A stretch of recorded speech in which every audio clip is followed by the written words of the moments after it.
Olá pessoal, tudo bem com vocês? Tudo tranquilo, tudo na paz? Professor Rafael Oliveira, Física, aula 2, no capítulo 4, terceira série.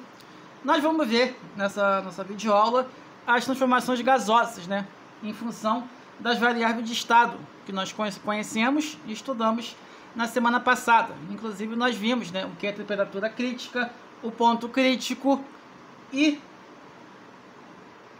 o ponto triplo, né? Ponto triplo nós vimos, né, aonde as três fases da matéria coexistem, ou seja, elas são juntas, né, onde tem o sólido, líquido e gasoso, elas se encontram como se fosse o marco das três fronteiras, né? Inclusive aqui no Brasil tem, onde tem a fronteira entre Brasil, Paraguai e Argentina, que fica na cidade de Foz do Iguaçu, assim como aqui no Sudeste existem as três fronteiras que encontram São Paulo, Rio de Janeiro e Minas Gerais.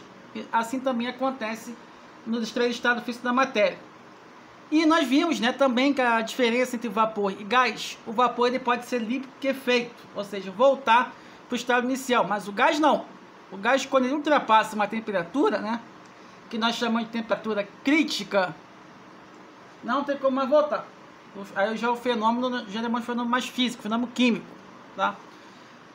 Então, nós vamos ver a transformação isotérmica, que significa que a temperatura ela é constante, ela não muda. Vai ser aquela mesma equação que nós utilizamos, P1 vezes V1 sobre T1, que é igual a P2 vezes V2 sobre T2.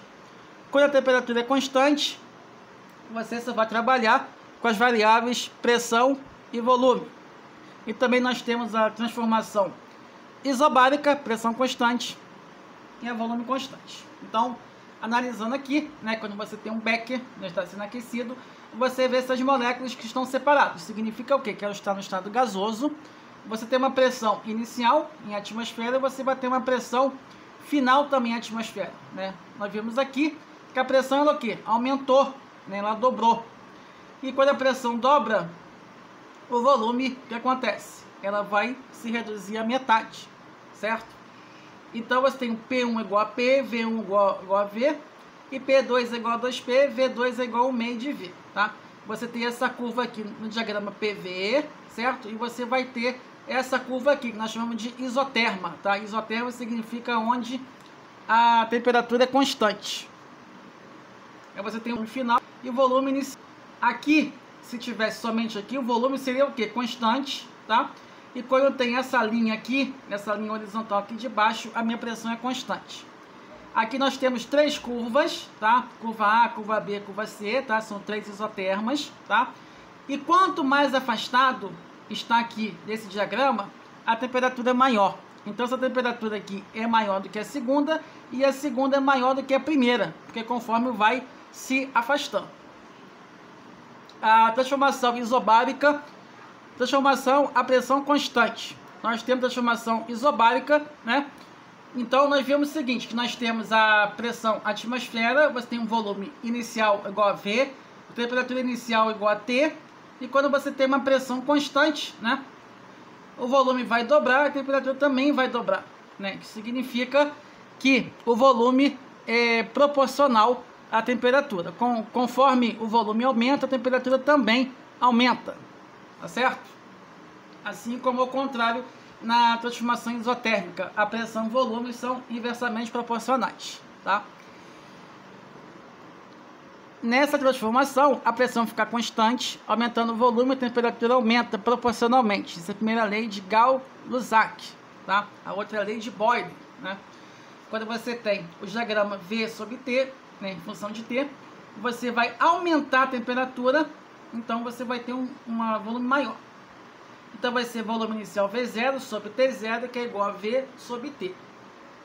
Vai ser V2, V1, bater do estado V2 para V1, tá? Pressão constante, significa o quê? Que é tudo igual à pressão nesse intervalo de tempo.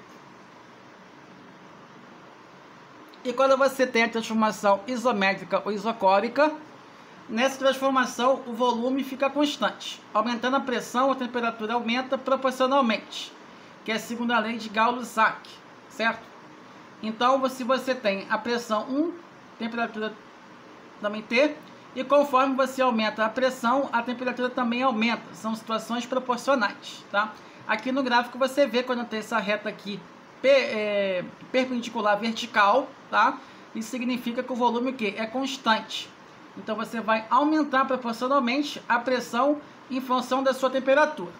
Então você tem o P0, que é pressão inicial, temperatura inicial, que é o T0, que é igual a P, pressão final, sobre temperatura final, correto? E nós temos o gás ideal. Então o gás ideal obedece a relação de PV igual a nRT, onde P é pressão, pode ser atmosfera, pode ser em Pascal, tá? Mas geralmente utilizamos em atmosfera.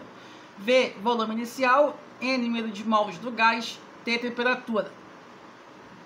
Onde vocês me perguntou, por que eu tenho que transformar para Kelvin? A resposta é simples. O grau centígrado que nós conhecemos é utilizado para países comuns da Europa, do Brasil, da Ásia, com exceção dos Estados Unidos, né, que usa a escala Fahrenheit, justamente a mesma escala que nós estudamos no início do ano. A escala Kelvin, tudo que envolve gás, experimento científico e também na física é considerado no sistema internacional, o Kelvin para fins científicos, certo? Então, quando nós fizemos exercícios, né, em função desses assuntos aqui que envolvem gases, vocês vão ter que utilizar o Kelvin, tá? Não sou eu que estou falando, entendeu?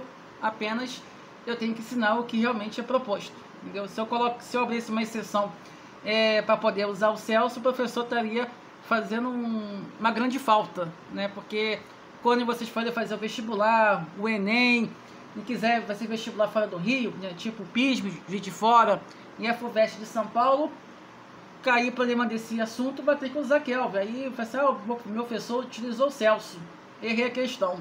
Então, é justamente para que essas coisas não aconteçam, tá? Então, você tem P igual a pressão, V volume final, N número de mols do gás, T temperatura, R é constante universal dos gases ideais, tá? Esse valor do R tem um valor fixo, tá? 0,082, quando não for solicitado, tá? O valor de R, ou for dado.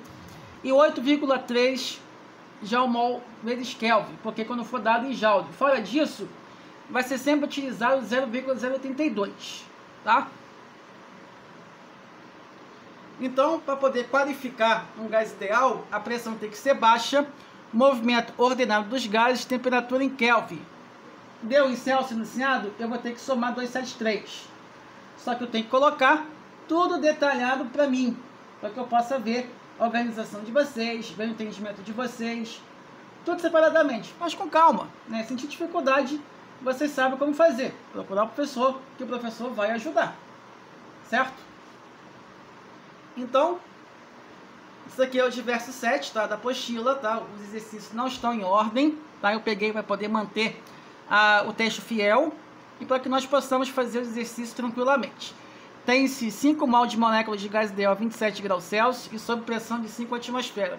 Determine o volume ocupado por esse gás. É dada a constante universal dos gases perfeito, R igual a 0,032 atmosfera vezes litro sobre mol vezes Kelvin. Qual é o primeiro ajuste que eu tenho que fazer? Eu tenho que observar que o 27 está em Celsius, eu tenho que passar para Kelvin, vou somar 273, tá? E o valor do R é 0,032. Professor, por que eu vou utilizar a equação PV igual a nRT? Porque justamente diz aqui que o gás é ideal, certo? O gás não existe, é ideal, perfeição absoluta, tá? Então, aplicamos a relação, no caso você tem o que? PV igual a nRT, né? Você quer o volume, vai ficar o que? nRT em cima sobre P. Já pode ficar até um macetezinho para vocês fazerem. Aí vai ver quem é. Que é mols, que é 5, 0,82 vezes 300 sobre 5. Fazendo todos esses cálculos vai ficar 24,6 litros, tá? Tá tudo aqui no enunciado, tá? Isso aqui é o valor de N, isso aqui é o valor de P, isso aqui é o valor de Celsius, isso aqui você vai ter que somar por mais 273, isso aqui é o valor de R, tá bem? A emoção foi tão grande que acabou fazendo barulhinho, mas vamos seguir em frente.